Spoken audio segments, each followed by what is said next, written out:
So hey guys, welcome back to any video. So आज की video होगी unit 4 पे, जो कि हम लोग कंप्लीट कर रहे हैं BPCC 105 को।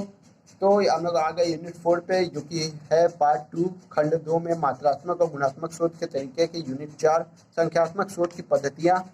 तो इसमें हम लोग को कंप्लीट करना है कुछ मुख्य पॉइंट्स। तो पहला आ जाता है शोध अभिकल्प।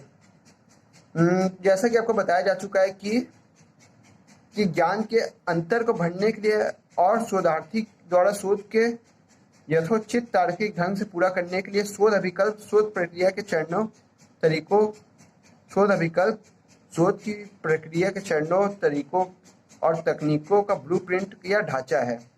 मतलब उसके कैसे शोध के चरण क्या रहेंगे, तरीके और तकनीक क्या रहेगी, एक तरीके का उसका ब्लूप्रिंट और ढांचा है।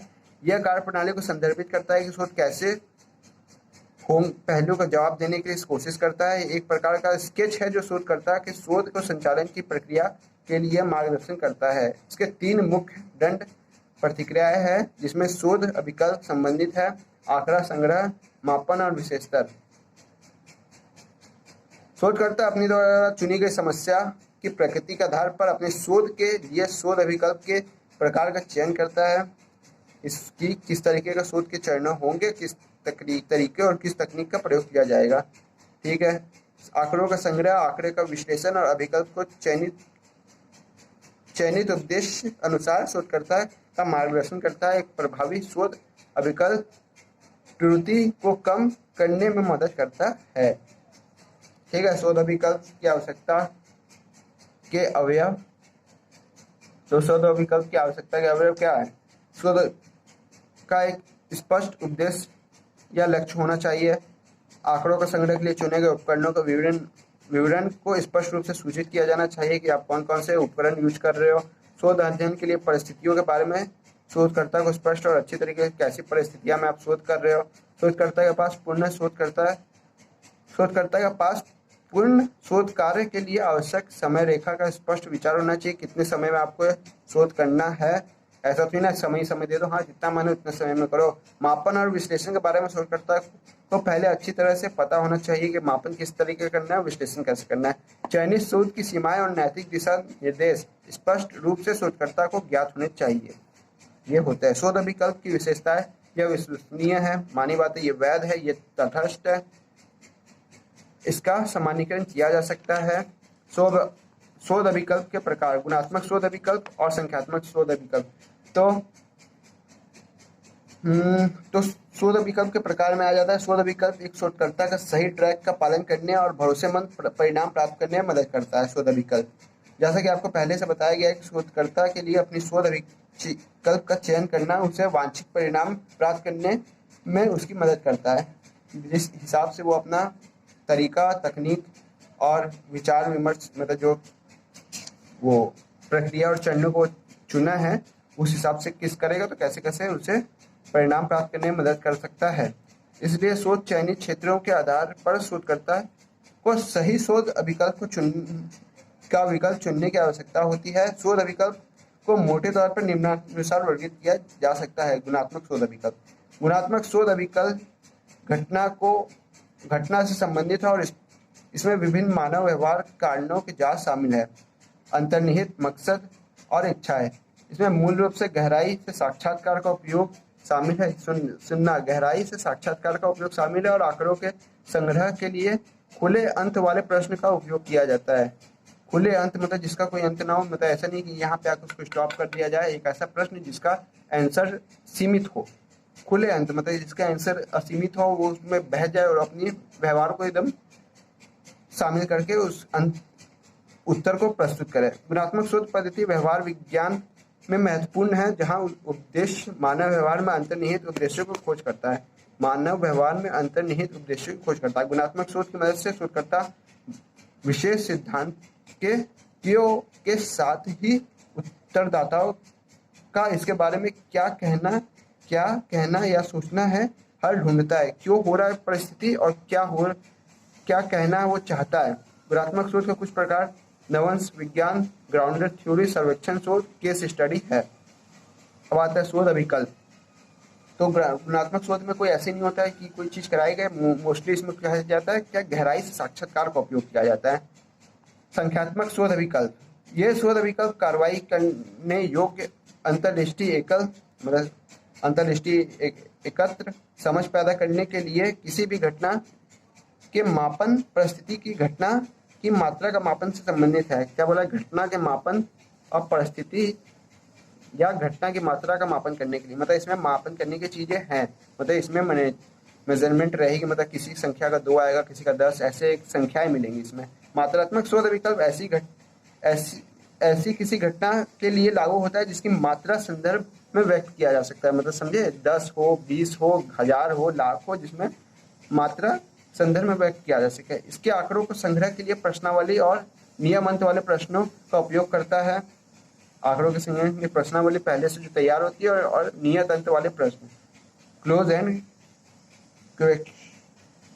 क्या है question, sorry close and question का उपयोग करता है। यह सामाजिक विज्ञान में महत्वपूर्ण है जहां उद्देश्य चरों के बीच संबंधों, भविष्यवाणी और तुलनाओं का विश्लेषण करने के लिए जानकारी एकत्र करना। मात्रात्मक शोध विकल्प के कुछ प्रकार है: प्रयोगशाला प्रयोग, क्षेत्र अध्ययन, अर्ध प्रायोगिक शोध और एक्सपोर्ट फैक्टर शोध। तो इसमें दोनों तरीके का यूज होता है। इसमें डाटा भी लिया जाता है और क्वेश्चन आर के थ्रू, मतलब क्वेश्चन के थ्रू, मतलब इंटरव्यू के थ्रू में डाटा और इंटरव्यू के साथ शामिल करके एक बड़ा शोध तैयार किया जाता है। तो परिचय मात्रात्मक शोध क्या होता है? जैसा कि आपने पहले बताया कि मात्रात्मक शोध वस्तुनिष्ठ माप संबंधित है। इसमें मतदाता प्रश्नावली और सर्वेक्षणों के माध्यम से एकत्रित आंकड़ों के सांख्यिकी और संख्यात्मक विश्लेषण किया जाता है। प्रश्नावलियों के द्वारा, सर्वेक्षण के द्वारा कि उसके व्यवहार में कैसे सर्वेक्षण है, आंकड़ों के सांख्यिकी और संख्यात्मक विश्लेषण किया जाता है। मात्रात्मक शोध के चर को नियंत्रित किए जाने के साथ ही हस्तचलित मैनिपुलेट भी किया जा सकता है। मूल रूप से चर को किसी आबादी के भीतर कारण प्रभाव संबंधित तुलना विश्लेषण या पारंपरिक विश्लेषण का परीक्षण करने के लिए हस्तचालित किया जा सकता है। और व्यापक अर्थों में मात्रात्मक शोध या तो वर्णनात्मक होते हैं, प्रतिभागी जिसमें प्रतिभागी केवल एक बार लिया जाता है, उसका स्कोर सिर्फ एक बार लिया जाता है, दूसरी बार में स्कोर्स बदल सकते हैं। अध्ययन के मूल उद्देश्य केवल चरों के साथ बीच संबंध होना चाहिए, संघों साहचर्य की स्थापना करना है। ठीक है। इसके अलावा मात्रात्मक शोध संख्याओं से संबंधित है, पहले बता दिया। या अपसारी तर्कना पर तुलना और अभिसरण तर्कना पर अधिक ध्यान केंद्रित करता है, जिसका अर्थ है कि शोधकर्ता मानवकृत उपकरणों की मदद से एक शोध समस्या को समाधान खोजने की कोशिश करता है, ना कि रचनात्मक विचारों की मदद लेता है। मतलब वो अपने इंस्ट्रूमेंट्स की सहायता के द्वारा ज़्यादा उस पर प्रॉब्लम्स पे फोकस करता है, ना कि उससे क्वेश्चन कर करके हर चीज़ों पे डिस्कशन मतलब बात करता है उसमें। मात्रात्मक शोध अभिकल्प की विशेषता है शोध प्रश्न समस्या, शोध प्रश्न या शोध समस्या। तो शोध समस्या के आधार पर मात्रात्मक अनुसंधान शोधकर्ता के प्रश्नों और अपनी प्रयोगों को व्यवस्थित करता है। प्रतिनिधित्व, प्रतिदर्श, चरों का सरोकार और आंकड़ों का संग्रहण, जो विधियाँ होती है विश्वसनीय और वैध होना चाहिए। उसका शोध सामान्यीकरण, उसका सही तरीके से मैनेजमेंट किया जाए, क्योंकि मात्रात्मक शोध है। तो मात्रात्मक शोध के विकल्प के कुछ गुण होने चाहिए मात्रात्मक शोध के, जो कि ये निम्न अनुसार दिए हुए, जिसको आप पढ़ लेना। मात्रात्मक शोध के विकल्प की सीमाएं, कुछ सीमाएं होती है जो पूछा नहीं जाता, इस जगह गलती से टिक लग गया, लेकिन ये इंपॉर्टेंट है नहीं। विश्वसनीयता और वैधता आगे आएगी आपको। तो प्रयोगात्मक और गैर प्रयोगात्मक शोध अभिकल्प। प्रयोगात्मक शोध अभिकल्प एक प्रायोगिक अनुसंधान अभिकल्प में शोधकर्ता कारण प्रभाव संबंध की जांच करने के लिए भविष्यवक्ता चर के साथ साथ प्रतिभागियों की शोध आवश्यकता के अनुसार हेरफेर या मैनिपुलेट कर सकता है। कि भविष्यवक्ता चर के साथ साथ प्रतिभागियों को शोध की आवश्यकता के अनुसार हेरफेर कर सकता है। ठीक है।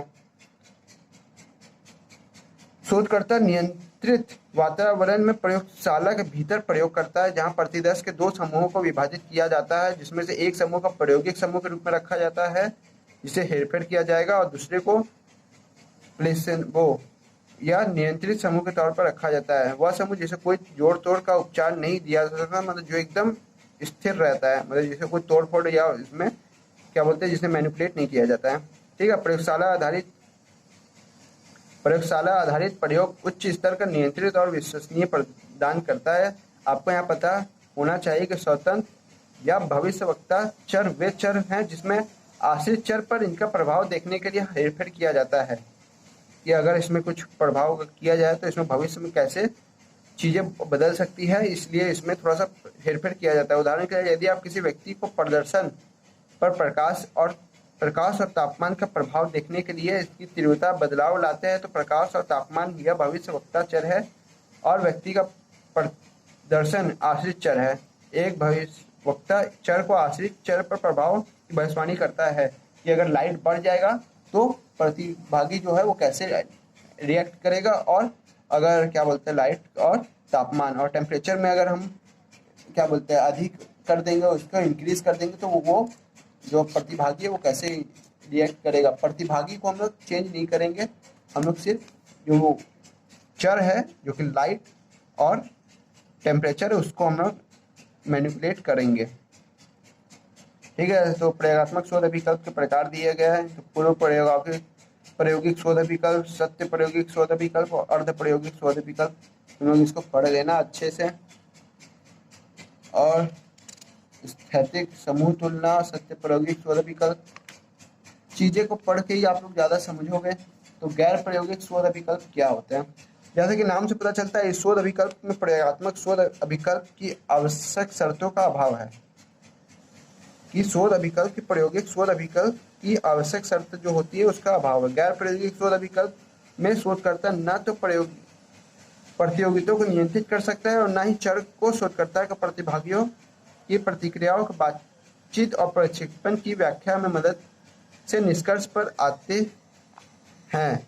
इसलिए शोधकर्ता से संबंध सर्वेक्षण, केस स्टडी या कारण प्रभाव संबंधों को लागू नहीं कर सकता है। गैर प्रयोगात्मक शोध विकल्प बाहरी वैधता पर अधिक और इसे बड़ी आबादी और सामान्यीकृत किया जा सकता है।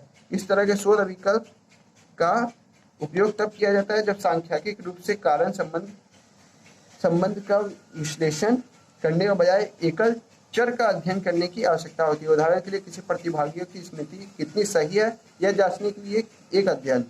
इसका उपयोग तब किया जा सकता है जब शोधकर्ता स्वतंत्र चर में हेरफेर नहीं कर सकता, मतलब उसकी वृद्धि में हेरफेर न कर देगा, या प्रतिभागियों को यादृच्छिक रूप से निर्दिष्ट नहीं कर सकता। उदाहरण के लिए यह अध्ययन करने के लिए कि क्या मध्य मस्तिष्क की क्षति से प्रतिभागियों की नींद प्रभावित होती है, इसलिए यह स्वतंत्र चर में हेरफेर किए बिना कारण संबंधों का अध्ययन कर सकता है। यह खोजपूर्ण शोधकर्ता में भी इस्तेमाल किया जा सकता है। उदाहरण के लिए पता लगाने के लिए अध्ययन कुशलता एकल माताओं द्वारा बच्चों को कैसे पोषित किया जा सकता है। मतलब इसमें ना तो चर को हम लोग मैनिपुलेट किया जाता है और बदला जाता है, और ना ही प्रतिभागियों में किसी भी अन्य चीजों को मैनिपुलेट किया जाता है। इसमें सिंपल टेस्ट लिया जाता है जो कि गैर प्रायोगिक शोध विकल्प के द्वारा होता है। तो प्रयोगशाला प्रयोग और क्षेत्र प्रयोग। प्रयोगशाला प्रयोग में होता है प्रयोगशाला प्रयोग वे प्रयोग है जो प्रयोगशाला की परिस्थितियों के भीतर किए जाता है। यह सटीक माप संभव है। यहाँ सटीक माप मिलता है और शोधकर्ता या प्रयोगकर्ता के पास बाहरी चर पर पूर्ण नियंत्रण होता है और यह स्वतंत्र चर भी जोड़ तोड़ सकते हैं। इसलिए प्रयोगशाला प्रयोग एक मानवकृत प्रक्रिया का उपयोग करता है, इसलिए बोलते हैं प्रयोगशाला प्रयोग ज़्यादा सटीक शोध में मदद करते हैं। उदाहरण के लिए आज्ञाकारिता पर मिलीग्राम का प्रयोग, यह एक प्रयोगशाला पर प्रयोग था। और आगे क्षेत्र प्रयोग प्रतिभागियों के वातावरण के भीतर एक प्राकृतिक सेटिंग में आयोजित किए जाते हैं, मतलब उसमें कुछ बदलाव किए जाते हैं अपने टेस्ट अनुसार, लेकिन प्रतिभागियों के वातावरण के भीतर किए जाते हैं, मतलब उनके घर, उनके जहाँ पे भी वो ज़्यादा अपना टाइम स्पेंड करते हैं उस जगह किए जाते हैं। इसलिए प्रयोगकर्ता स्वतंत्र चर की हेरफेर कर सकता है, लेकिन बाहरी चर पर इसका कोई नियंत्रण नहीं रहता, मतलब बाहर से उसकी कैसी हवा रहेगी और कैसी वातावरण रहेगा उस पर नहीं, लेकिन प्रयोगकर्ता स्वतंत्र चर में हेरफेर कर सकता है लेकिन बाहरी चर में हेरफेर नहीं कर सकता। मनोविज्ञान के क्षेत्र में किए गए क्षेत्र प्रयोग का उदाहरण आज्ञा पालन पर हेफलिंग का अस्पताल अध्ययन है। मानी बात है, अस्पताल अध्ययन लिखा है तो अस्पताल अध्ययन ही होगा, जिसमें कि डॉक्टर्स भी होंगे, नर्स भी होंगे, रियल में के जो आते जाते होंगे, कुछ इंस्ट्रूमेंट आवाज़ करते होंगे, अलग अलग चीज़ रहती होगी, रूम की साइज होती होगी, लाइट का कहाँ से लाइट आ रही है और कब लाइट आ रही है, सब चीज़ें होती, प्रभाव पड़ता है शोध का। तो अब आ गया हम लोग का घटनोत्तर शोध विकल्प। एक एक्स पोस्ट फैक्टो शोध अभिकल्प एक ऐसा विकल्प है जिसमें किसी भी घटना के कारणों का पता लगाने के लिए शोध किया जाता है कि ये घटना घट क्यों रही है। मुख्य तौर पर घटना घट क्यों रही है कि अगर एक इंसान का एक हाथ उसे खुद थप्पड़ मार रहा है, मतलब एक हाथ मनुष्य को खुद थप्पड़ मार रहा है, तो क्यों किया जा रहा है। तो तथ्य के बाद शोध अभिकल्प के रूप में जाना जाता है, अर्ध प्रयोगात्मक माना जाता है। तो क्योंकि प्रतिभागियों को यादृच्छिक रूप से निर्दिष्ट नहीं किया जाता, ठीक है, कोई निर्देशित नहीं किया जाता कि आपको ये करना है, इसमें ऐसा ऐसा होगा, इसमें जो वो कर रहा है उसको हम लोग को मापना होता है। तो प्रतिभागियों की आयु, वजन जैसी विशेषताओं के आधार पर वर्गीकृत किया जा सकता है और स्वतंत्र और आश्रित चर के संदर्भ के साथ तुलना की जाती है। फिर भी यह एक सच्चा प्रयोग नहीं है क्योंकि इसमें यादृच्छिक आश्रितनिष्ठ निर्दिष्ट का अभाव है। उदाहरण के लिए एक शोधकर्ता को वयस्कों में आत्मसम्मान के स्तर की लंबाई के प्रभाव का अध्ययन करने में रुचि है, इसलिए प्रतिभागियों को अलग अलग समूहों, छोटी ऊंचाई, मध्य ऊंचाई और लंबा में विभाजित किया जाएगा और उनके आत्मसम्मान के स्तर को मापा जाएगा। लेकिन उसकी छोटी लंबाई हो या मध्य ऊंचाई हो या बहुत लंबा हो, उससे उसके आत्मसम्मान को कोई नहीं फर्क पड़ता, क्योंकि आत्मसम्मान एक आत्म का होता है। तो सारांश आ गया है, देख लो, सारांश दिख गया हमको। टाटा बाय बाय करने का समय आ चुका है, मतलब इस यूनिट को। जैसा कि पहले बताया कि ये बुक को समझने के लिए आप लोग को पुरानी, मतलब सारे के सारे टॉपिक्स समझ में, दिमाग में ठूस ठूस के आने चाहिए, और पुरानी बुक्स के भी कुछ टॉपिक्स को ठूस ठूस के याद होने चाहिए, तभी आप इसको बुक को कुछ समझ पाओगे अच्छे तरीके से। क्योंकि रिसर्च मेथड एक टफ कॉन्सेप्ट है, क्योंकि हम लोग अभी तक थ्योरिटिकल मेथड पे काम कर रहे थे। रिसर्च मेथड एक सच में एक प्रॉब्लम लाइक चीज़ है, क्योंकि ये ना हम लोग को कोई ऐसा पढ़ाई नहीं गया। थ्योरी तो हम लोग पढ़ सकते हैं, लेकिन रिसर्च मेथड जो होता है उसे भी पढ़ा जा सकता है, लेकिन उसके लिए ज़्यादा दिमाग चाहिए, ज़्यादा कॉन्शियस में होना चाहिए इंसान। ऐसा नहीं कि आधी बात दिमाग रील में चल रहा है दिमाग, और आपका किसका मैसेज आया इसी में दिमाग है, घर में क्या हो रहा है इसी में, दुकान है दिमाग है, दुकान में, ये सब में दिमाग रहेगा, तो आप इस चीज़ को नहीं समझ पाओगे। तो वीडियो कैसा रहा भी लगा या जैसा भी रहा, इस पर लाइक तो ठोक ही देना, क्योंकि इस पर बहुत मेहनत लगती है और इस लाइक से मुझे बहुत मोटिवेशन मिलती है। और चैनल को भी सब्सक्राइब कर देना गाइस। तो मिलते हैं हम लोग नेक्स्ट लेवल के नेक्स्ट वीडियो में। Thanks for watching. तो किसी भी तरह की कोई भी डाउट हो या प्रॉब्लम हो तो आप कमेंट बॉक्स में कमेंट करके पूछ सकते हो, वीडियो की क्वालिटी या ऑडियो की क्वालिटी रिलेटेड भी। तो और किसी भी तरह का कोई पर्सनल चीज़ पूछनी हो, मतलब डाउट या प्रॉब्लम इग्नू से रिलेटेड या अपने प्रोग्राम से रिलेटेड, तो आप डिस्क्रिप्शन बॉक्स में दिए हुए किसी भी लिंक पे मुझे मैसेज कर सकते हो। तो गाइस मिलते हैं एक नेक्स्ट लेवल के नेक्स्ट वीडियो में। जाओ पढ़ाई करो, अच्छे से खुश रहो और मेहनत करते रहो, सब कुछ पाया जा सकता है मेहनत के द्वारा। तो टाटा बाय बाय।